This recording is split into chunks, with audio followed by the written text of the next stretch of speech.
abi. Maşallah. Bu da bizim parasının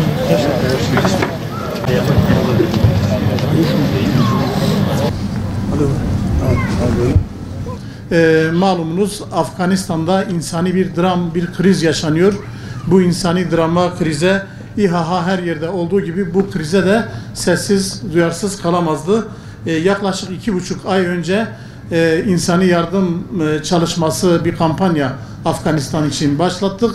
Bu kampanyamıza başta Büyükşehir Belediyemiz, Karaköprü Belediyemiz, Haliliye Belediyemiz, Eyüpiye Belediyemiz, Gün Yüzü Derneği, İnfak Der, Özbekler Derneği, Şanlıurfa Özbekler Derneği, halkımız, şahıslar, Suriyeli muhacir kardeşlerimiz, bu saydığım kurum, kuruluş ve şahıslar ve halkımızın aynı katkıları oldu.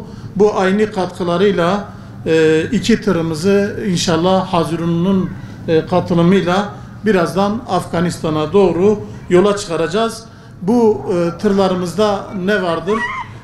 Yaklaşık 26.000 giyim, yaklaşık 10.000 ayakkabı, 7.000 oyuncak ve 1.000 battaniyeden oluşan bu insani yardım tırlarımızı inşallah yolcu edeceğiz. Yıllardır işgal altında olan Afganistan'da çatışma ve saldırılar sebebiyle bugüne kadar yaklaşık 200.000 insan hayatını kaybetti. Savaş geride 2 milyona yakın yetim çocuk bıraktı ve yüz binlerce kişi ülke içinde başka yerlere göç etmek zorunda kaldı. Evleri yıkılanlar ise kamplarda yaşam mücadelesi veriyor. Bu yıl başlayan kuraklık da gıda ve temiz su bulmayı daha da zorlaştırdı. Halk çok zor günler geçiriyor. 34 milyon nüfuslu Afganistan'da Birleşmiş Milletler verilerine göre 14 milyon kişi yetersiz besleniyor.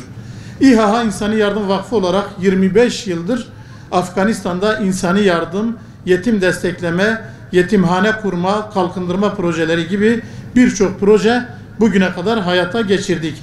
Son gelişmelerin ardında ihtiyaç sahibi insanlara, halka ayni ve nakdi yardımlarımızı ulaştırdık ve ulaştırmaya devam ediyoruz.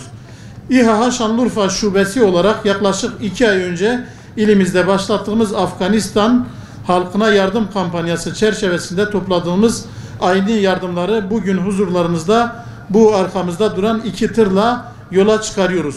Bu yardımlarımız inşallah mümkün olan en kısa zamanda Afganistan'a ulaşacak ve ihtiyaç sahiplerine dağıtılacaktır. Bu yardımlarda katkısı ve emeği olan tüm kurum, kuruluş, sivil toplum kuruluşları, halkımıza, kısaca emeği olan herkese ayrı ayrı teşekkür ediyoruz. Allah hepsinden kabul buyursun. Afganistan halkına yardım kampanyamız ayni ve nakdi yardım olarak devam ediyor. Kampanyamıza desteklerinizi bekliyoruz.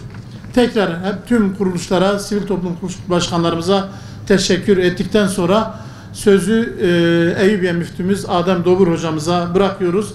İlahi ya Rabbi, çevremizde olduğu gibi Afganistan dahil olmak üzere bütün dünyamızda zulmün yerini adaletin alması için, haksızlığın yerini hakkın alması için çalışan bütün kardeşlerimize, STK'larımıza, devlet büyüklerimize sağlık, sıhhat, afet ihsan eyle Rabbel Alemin.